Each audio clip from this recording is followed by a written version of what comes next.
Lanjutkan ya video kami dan di kelompok 5 yang membahas tentang struktur otak dan fungsinya. Jangan lupa stay tune ya teman-teman.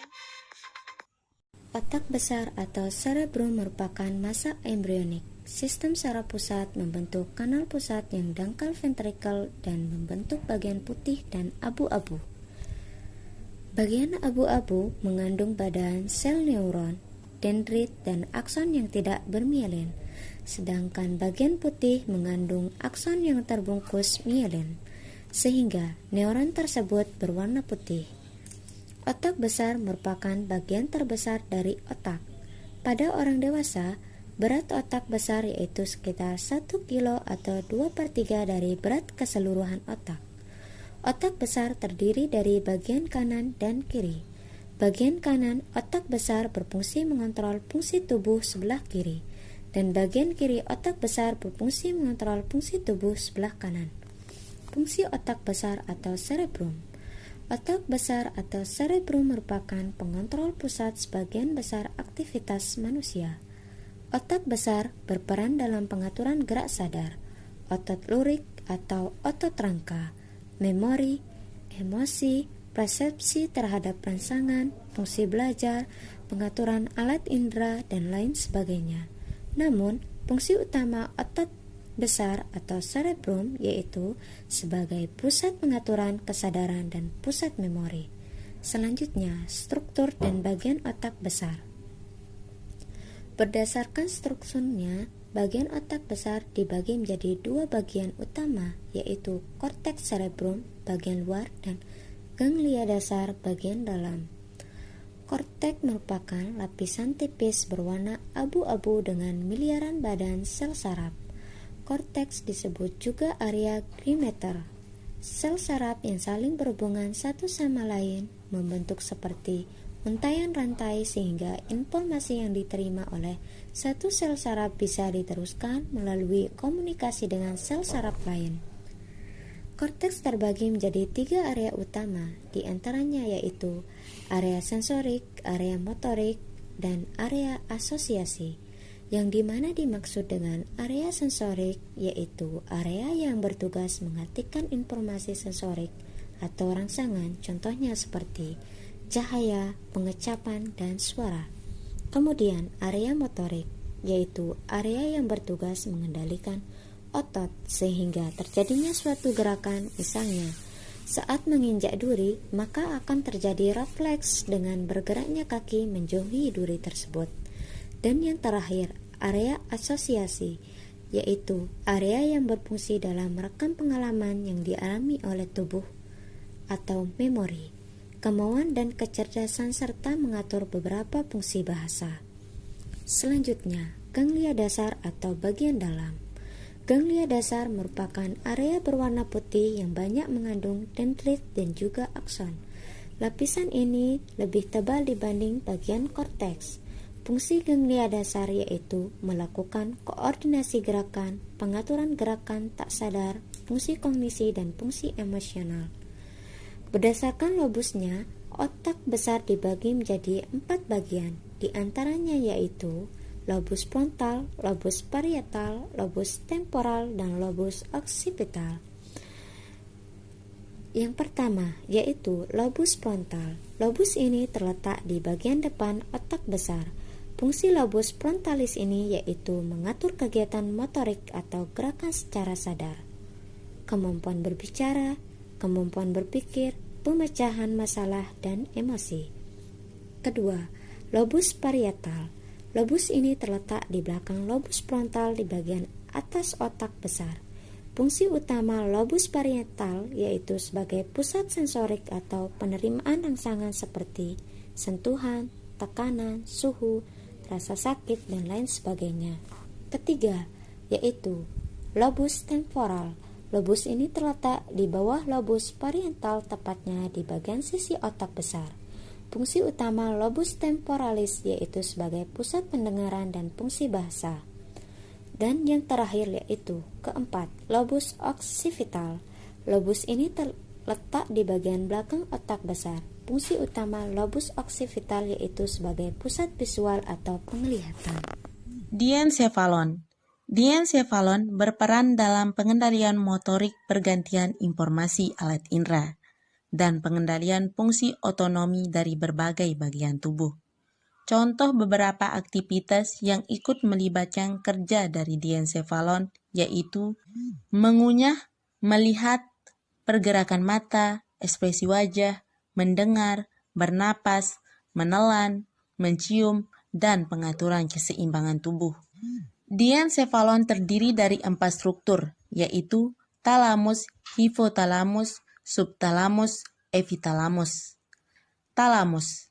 Talamus ialah salah satu struktur yang terletak di tengah otak, tepatnya di antara korteks serebral dan otak tengah. Talamus mempunyai 2 fungsi. Fungsi utama dari kelenjar talamus ialah menyampaikan informasi yang berhubungan dengan kesadaran, siklus tidur, dan kewaspadaan. Fungsi kedua, talamus berfungsi untuk stasiun pemancar dan meneruskan informasi tentang reseptor indera penglihatan, pendengaran, sentuhan, rasa, kecuali penciuman. Struktur kedua, hipotalamus. Hipotalamus ialah bagian otak yang merupakan pusat kontrol sistem autonom. Hipotalamus terletak tepat di atas batang otak.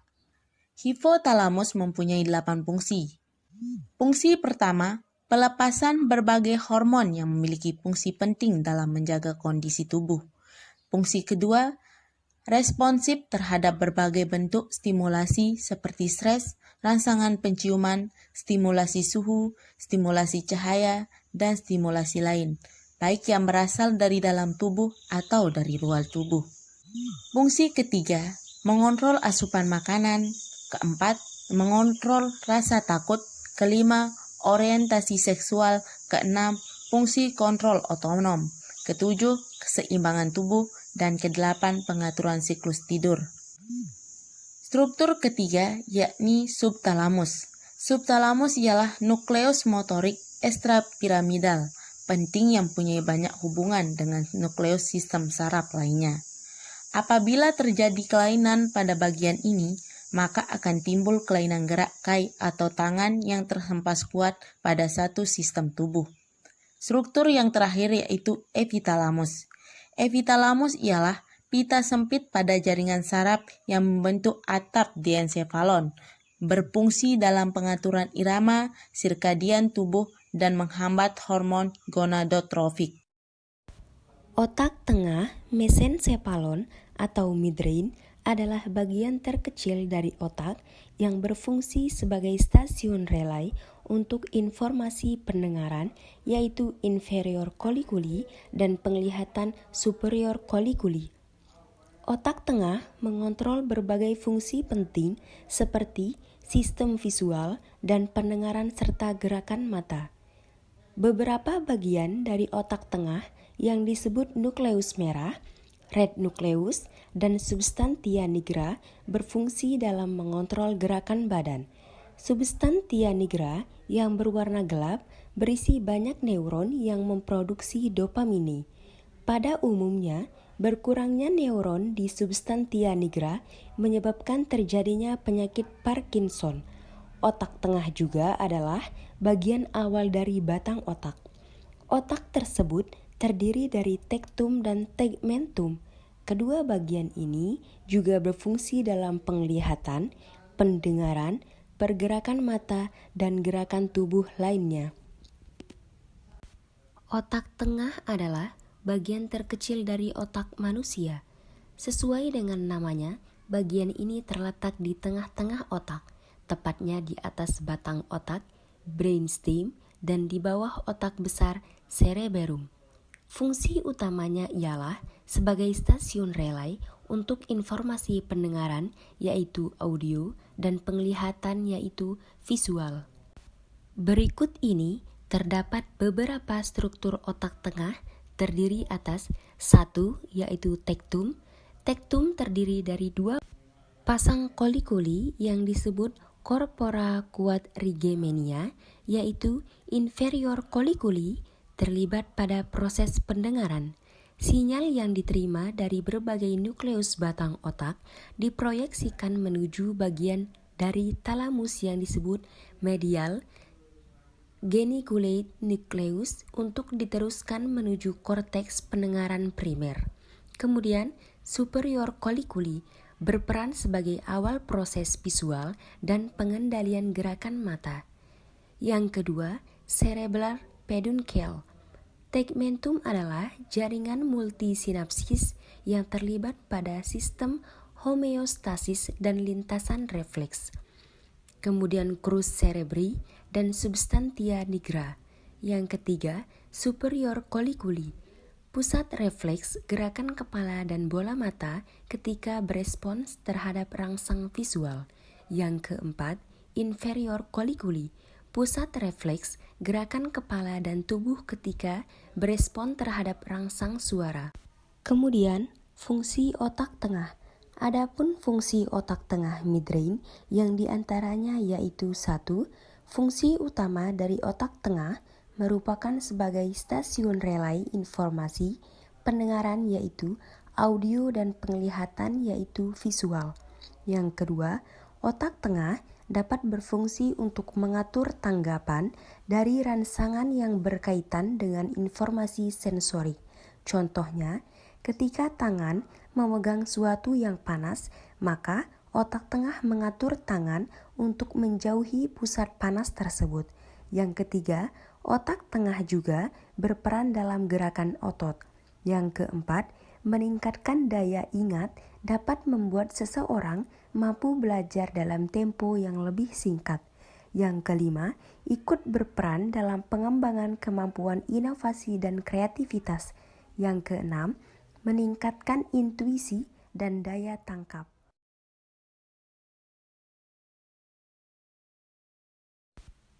Otak belakang atau biasa disebut dengan milencephalon, metencephalon, atau rhombencephalon, yaitu bagian otak yang meliputi jembatan parol, kemudian sumsum lanjutan, dan otak kecil. Ketiga bagian ini membentuk batang otak, yaitu brainstem. Jembatan parol berisi serabut saraf yang menghubungkan lobus kiri dan kanan otak kecil, serta menghubungkan otak kecil dengan korteks otak besar.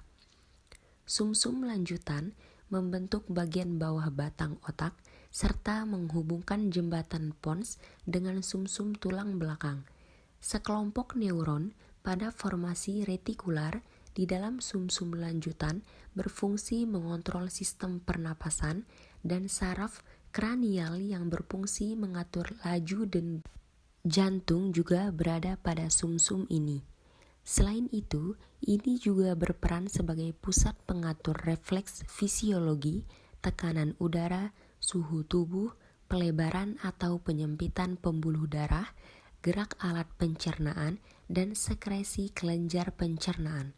Fungsi lain dari sumsum lanjutan yaitu mengatur gerak refleks seperti batuk, bersin, dan berkedip. Struktur bagian otak belakang.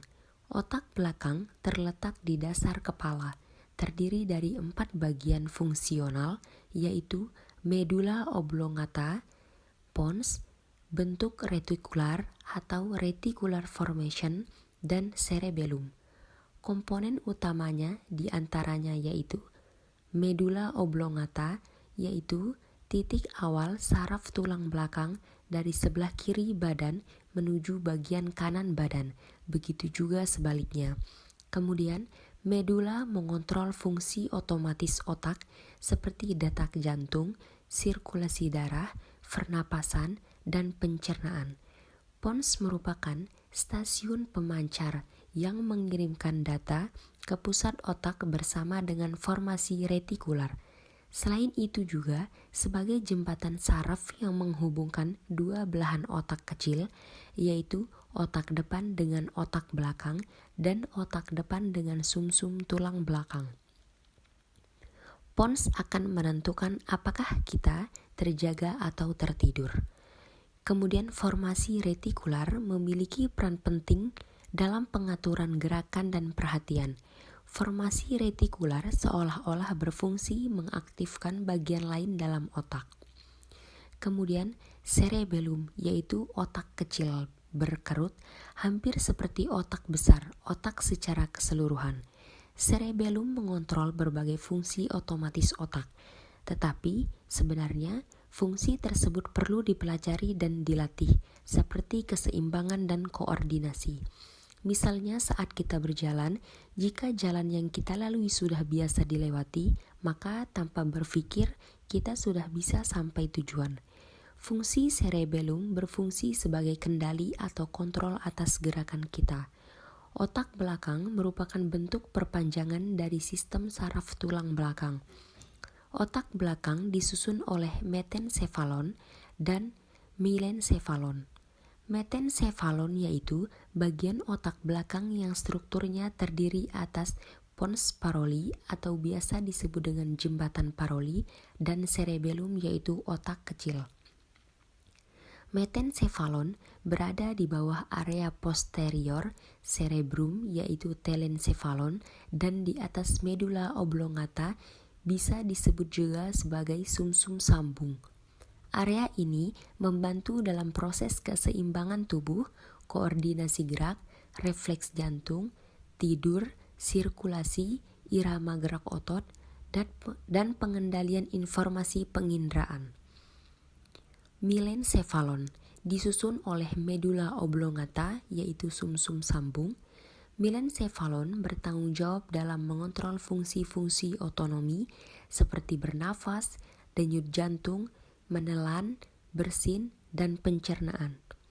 Milencephalon terdapat di bagian inferior brainstem. Fungsi otak belakang.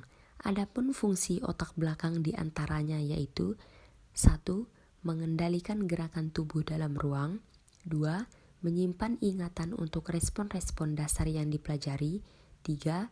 Mengatur sikap atau posisi tubuh, keseimbangan, dan koordinasi gerakan otot yang terjadi secara sadar. Jika terjadi cedera pada otak kecil, dapat mengakibatkan gangguan pada sikap dan koordinasi gerak otot. Gerakan menjadi tidak terkoordinasi, misalnya orang tersebut tidak mampu memasukkan makanan ke dalam mulutnya.